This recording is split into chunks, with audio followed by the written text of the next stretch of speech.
Alors, sans plus attendre, nous allons laisser la parole aux premiers intervenants. Donc Noémie Calvez, qui est chargée de mission au C3RB, Centre de recherche régional en réhabilitation Antenne de Brest, ainsi que Marie Young, psychologue sur ce même dispositif.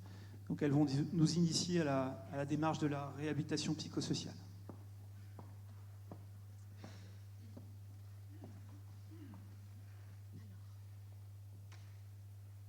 Bonjour à tous. Bonjour. Merci de nous accueillir. Donc, comme Martial vient de le dire, nous, on vient de Brest et on est très heureuse d'être là pour la première journée. Alors, on espère que c'est la première d'une longue liste de journées de RPS dans les Côtes d'Armor. La présentation devait être faite par le docteur Duval, la psychiatre coordinatrice du C3RB. Elle s'excuse, elle n'a pas pu faire le déplacement. Donc, du coup, c'est nous qui allons faire cette intervention.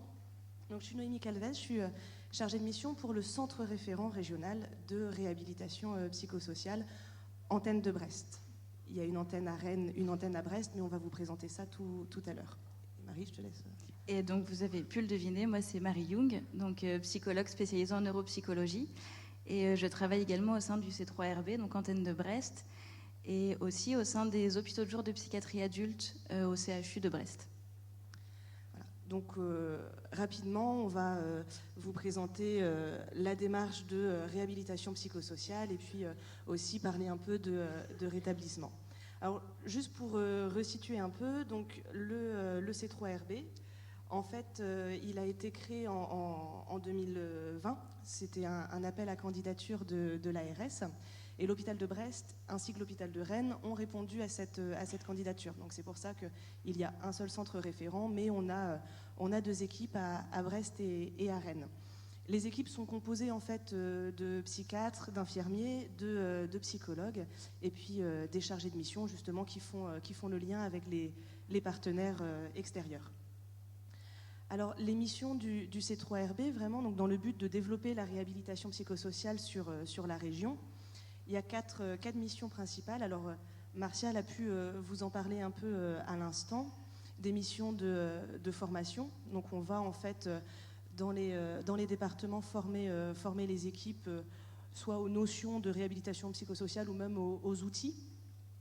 Et puis, il y a aussi une mission de réseau. Donc, clairement, aujourd'hui, c'est tout à fait ça.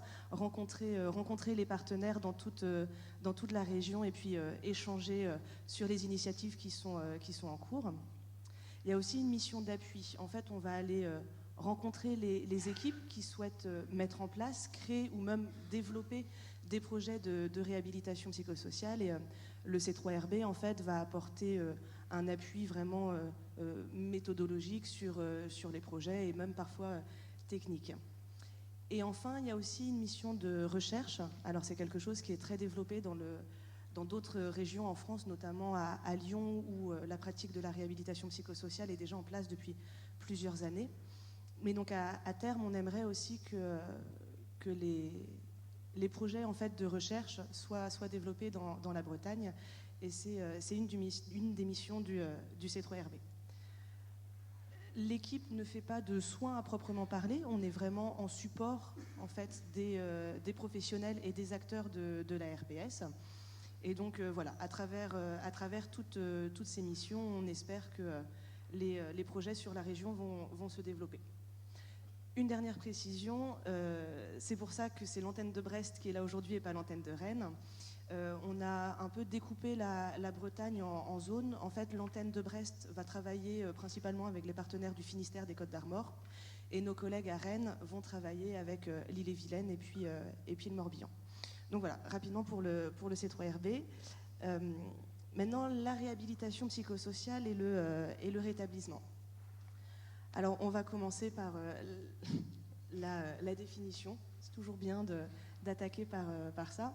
C'est une définition qui est proposée par le professeur Nicolas Franck. Donc c'est le professeur Nicolas Franck est à Lyon et c'est le chef de service du pôle de réhabilitation psychosociale à Lyon au CH du Vinatier. Donc en fait, dans cette définition, il reprend vraiment les points clés de la réhabilitation psychosociale, c'est-à-dire que ce sont vraiment des pratiques, des techniques, mais surtout aussi une posture. Et c'est en fait vraiment le point de départ, c'est aider à accompagner en fait, et surtout accompagner la personne, et surtout en respectant en fait sa capacité à décider et les choix de la personne. C'est vraiment un processus qui vise à accompagner le rétablissement. C'est vraiment un accompagnement des professionnels dans le parcours de rétablissement. Et puis, en plus de la capacité de décision, il est aussi important de se fonder sur les capacités préservées, toujours, encore une fois, en respectant le choix de la personne.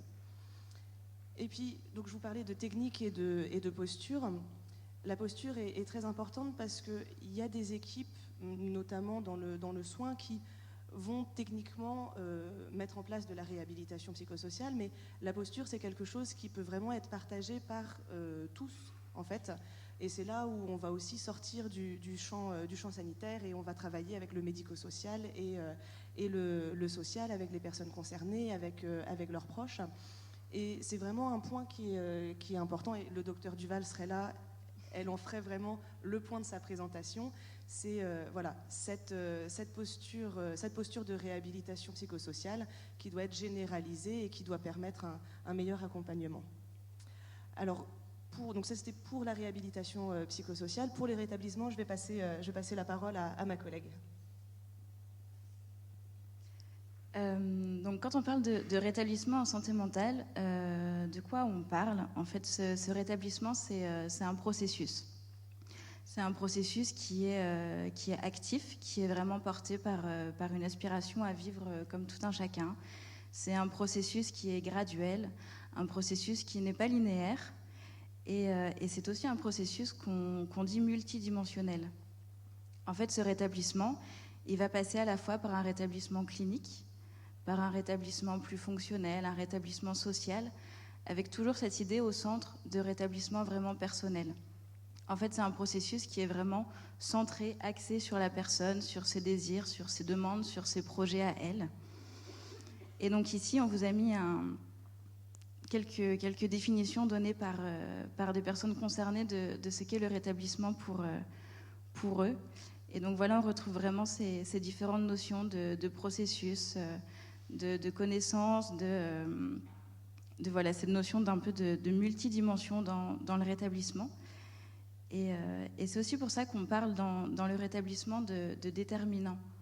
On a à la fois des déterminants qui sont subjectifs, donc ça va être le fait de trouver, de garder espoir. C'est vraiment le fait d'être maître de sa vie, de ses choix, de ses décisions. Et on retrouve également des déterminants qu'on dit plus objectifs, donc avec cette idée ici on est plus dans l'idée du fonctionnement neuropsychologique, psychologique de la personne, quand on s'intéresse à son lieu de vie, à ses relations sociales, familiales. C'est vraiment cet aspect plus objectif des déterminants qui vont accompagner cette idée de rétablissement.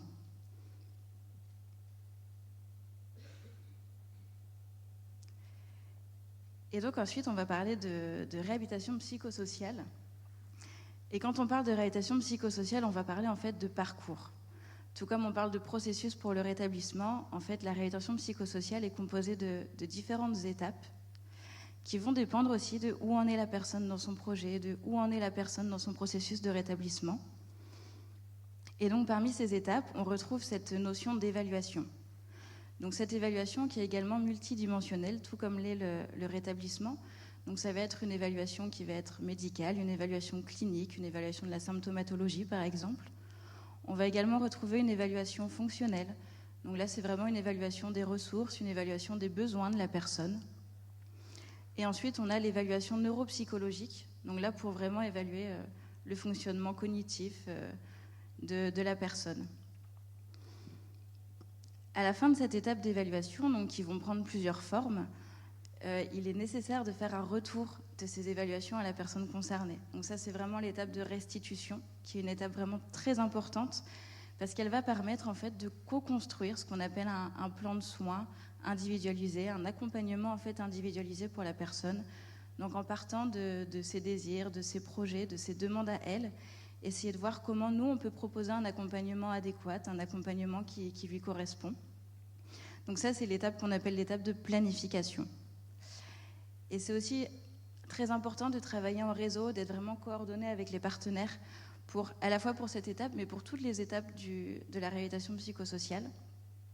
Parce qu'après cette étape de planification, on a l'étape d'intervention. Donc là, c'est vraiment la mise en place en fait, des outils d'accompagnement de la réhabilitation psychosociale.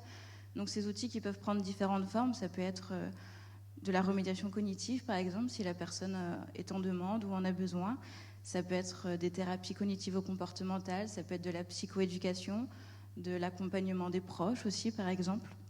Donc ça, c'est vraiment des outils qu'on peut mettre en place en fonction des demandes de la personne et pour l'accompagner au mieux dans son projet. Et tout au cours de ce parcours, en fait, on a cette idée de réévaluation, de reprendre ce projet avec la personne, de voir où elle en est. Est-ce que c'est toujours son idée? Est-ce qu'elle a changé d'avis? Est-ce que ce qu'on lui propose lui correspond ou pas? On réévalue et en fait, on réajuste ce plan de soins, ce suivi individualisé tout au long du parcours.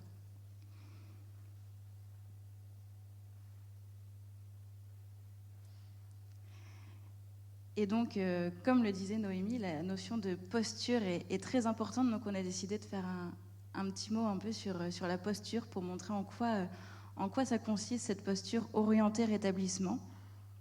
Donc, posture que tout professionnel, effectivement, peut prendre au cours de l'accompagnement de la personne concernée.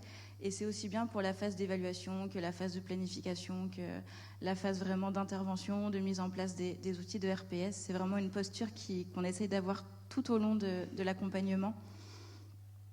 Et donc cette posture, elle a différentes valeurs. Donc l'idée, c'est vraiment de soutenir la personne aussi longtemps que celle-ci l'estime nécessaire, que celle-ci en a besoin. Donc c'est vraiment un accompagnement qui peut être long si la personne a encore des demandes, a encore des projets et qu'on peut encore l'accompagner.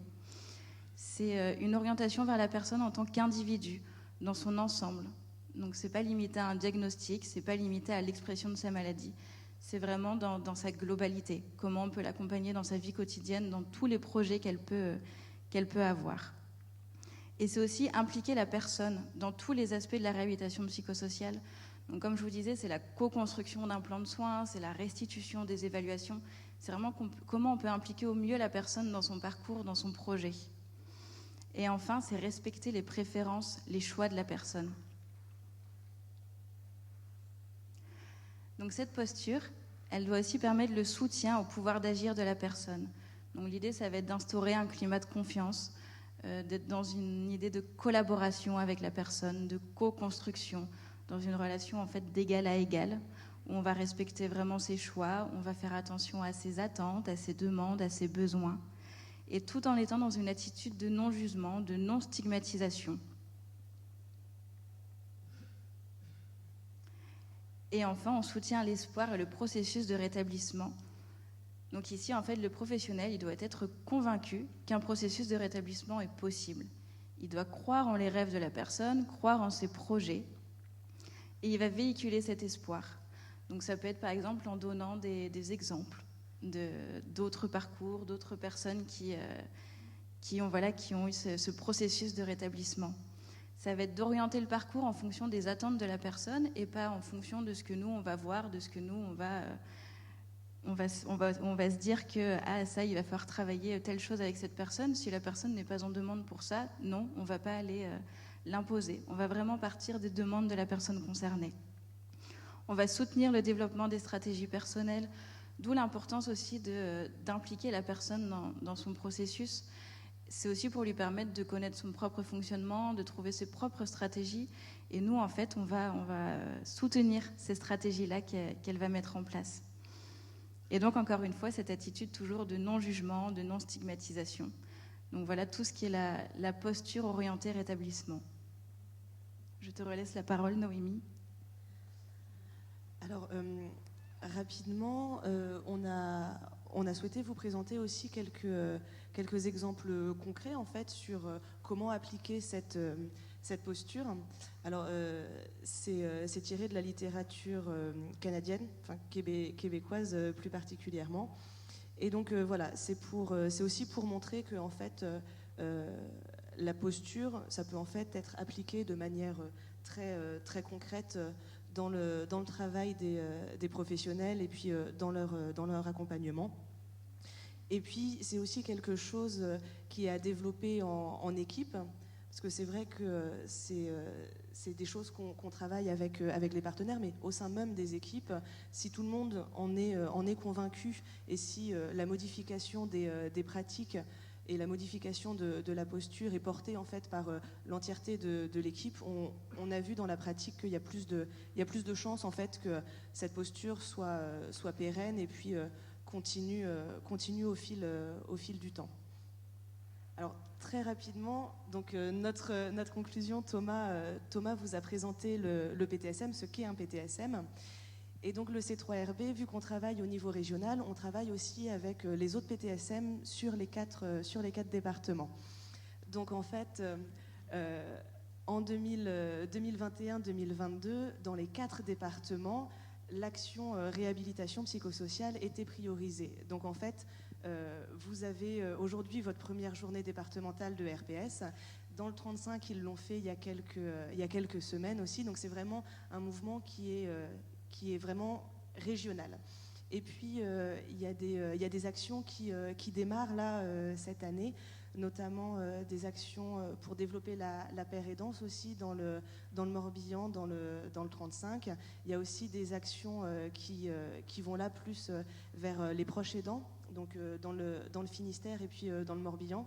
Donc voilà, en 2022, les Côtes d'Armor et les 3 autres départements en fait avancent au sein des PTSM sur les nouveaux projets. Voilà, merci à tous. Merci.